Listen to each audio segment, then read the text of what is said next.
दोस्तों आज की वीडियो में हम पीबी शैले के लिटरेरी क्रिटिसिज्म को डिस्कस करेंगे। पीबी शैले का पूरा नाम था पर्सी बायसी शैली। ये रोमांटिक एज के सेकंड जनरेशन के एक फेमस पोइट थे। रोमांटिक एज को दो पार्ट में डिवाइड किया गया है, फर्स्ट जनरेशन पोइट और second generation poet. First generation में वर्ड्सवर्थ, कॉलरिज और साउदे आते हैं और सेकंड जनरेशन में PB Shelley, John Keats, Mary Shelley और लॉर्ड बायरन, इनको कंसिडर किया जाता है। ये जो पोइट है पीबी शैले, इन्होंने रोमांटिक एज में काफ़ी फेमस वर्क्स और पोइट्री लिखी हैं जो आने वाले जो राइटर हैं उनके लिए एक इंस्पिरेशन बनी, जैसे कि A C Swinburne, Robert Browning, Thomas Hardy और डब्ल्यू.बी. येट्स। ये राइटर जो हैं ये पीबी शैले के वर्क से काफ़ी ज़्यादा इन्फ्लुएंस हुए। और पीबी शैले ने क्रिटिसिज्म पॉइंट ऑफ व्यू से भी एक फेमस वर्क लिखा है, ए डिफेंस ऑफ पोइट्री। इस वर्क को पीबी शैले ने थॉमस लव पीकॉक के 4 एजेस ऑफ पोइट्री के रिस्पॉन्स में लिखा है। तो आज की वीडियो में हम पीबी शैले के ए डिफेंस ऑफ पोइट्री को डिस्कस करेंगे। तो चलिए शुरू करते हैं आज की हमारी वीडियो। दोस्तों पीबी शैले का जन्म 1792 में हुआ था और 1822 में इनकी डेथ हो जाती है। और इनकी डेथ होती है, ये पानी वाले जहाज में कहीं पे ट्रैवलिंग कर रहे थे। जब ये घर वापस आ रहे होते हैं तब इनका जो पानी वाला जहाज है वो डूब जाता है और पीबी शैले की डेथ हो जाती है। ये एक फेमस रोमांटिक पोइट थे और रोमांटिक एज में इनका बहुत बड़ा कंट्रीब्यूशन रहा है। एक क्रिटिक हैरोल्ड ब्लूम ने इनको superb craftsman, A lyric poet without rival and most advance poet बोला है, क्योंकि रोमांटिक एज में इनका बहुत बड़ा कंट्रीब्यूशन रहा है। बहुत फेमस वर्क लिखे हैं इन्होंने, जैसे कि Ozymandias, to skylark, the mask of anarchy, the Cenci, ये एक ट्रेजेडी है, एलास्टर, एडोनियस। ये एडोनियस जो है ये पीबी शैले ने जॉन कीट्स की डेथ पे एलिजी लिखी है 1821 में। हेलास, ये जो हेलास है ये पीबी शैले का मास्टरपीस वर्क माना जाता है। बहुत सारे स्टूडेंट्स को इस बारे में नहीं पता है क्योंकि वो सोचते हैं कि एक माइनर वर्क है, बट पीबी शैले का जो हेलास है ये मास्टरपीस वर्क माना जाता है। और उसके बाद इनका लास्ट जो वर्क था, the triumph of the life, ये इनका लास्ट और अनफिनिश्ड वर्क था। तो इस तरह से पीबी शैले ने रोमांटिक एज में बहुत सारे फेमस वर्क लिखे जिनको लोगों ने बहुत ज्यादा पसंद किया है। बट आज की इस वीडियो में हम ए डिफेंस ऑफ पोइट्री को डिस्कस करेंगे। डिफेंस ऑफ पोइट्री को पीबी शैले ने 1821 में लिखा था और 1840 में इसको पोस्टमसली पब्लिश करवाया गया। पोस्टमसली का मतलब होता है राइटर की डेथ के बाद पब्लिश करवाना। और इस वर्क को पीबी शैले की वाइफ मैरी शैले ने पब्लिश करवाया था।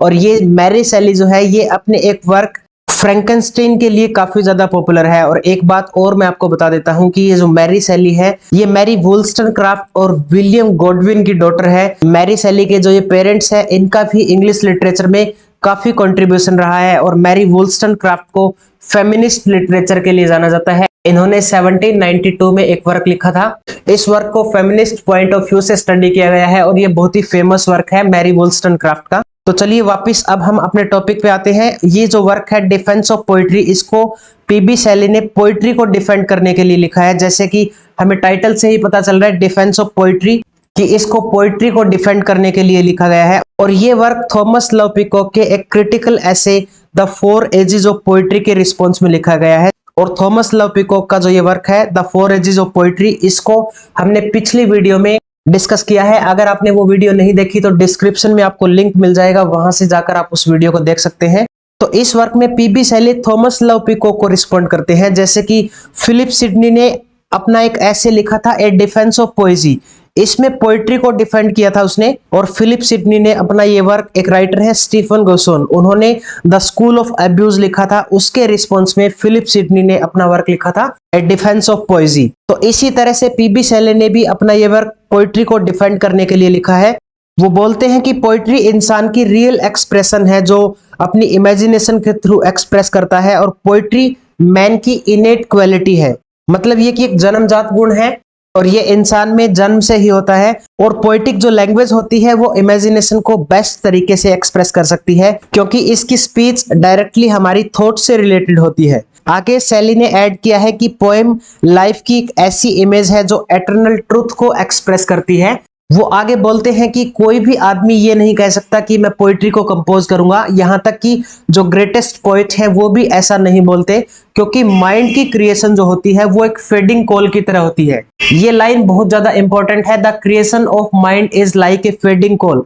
यहाँ से 2021 का जो नेट का एग्जाम हुआ था उसमें एक क्वेश्चन पूछा गया था, ये line as it is line दी गई थी और ये पूछा गया था कि ये लाइन किसने लिखी है। तो आप इस लाइन को अच्छे से याद रखना। और आगे पोइट्री के लिए शैली ने कहा है कि जो पोइट्री की कंपोजिशन होती है वो अनकंट्रोलेबल होती है, क्योंकि ये तो इंसान के अंदर जन्म से ही होती है और पोइट्री की क्रिएशन का सोर्स भी एटर्नल होता है।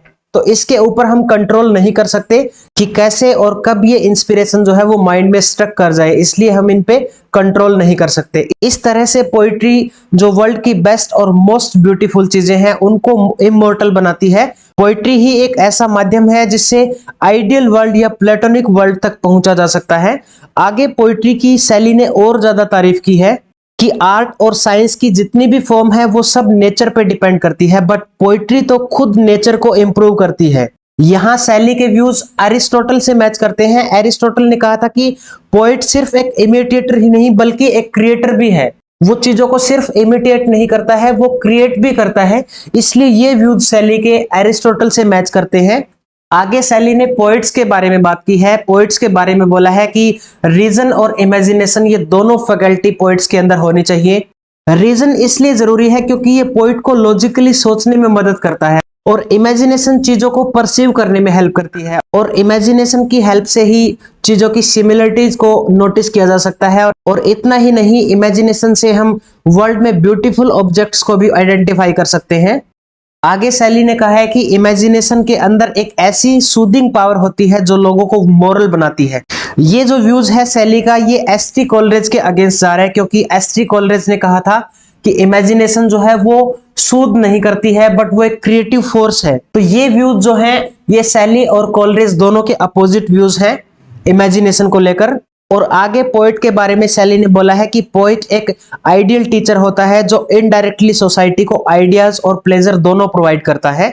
इसके बाद शैली ने पोइट को आगे भी प्रेज किया है और शैली ने कहा है कि पोइट एक लेजिस्लेटर और प्रोफेट दोनों होता है। लेजिस्लेटर का मतलब होता है लॉ मेकर, लॉ बनाने वाला, और प्रोफेट का मतलब होता है रिलीजियस मैसेंजर, जो गॉड तक हमारा मैसेज पहुंचाने का काम करता है, उसको प्रोफेट बोलते हैं।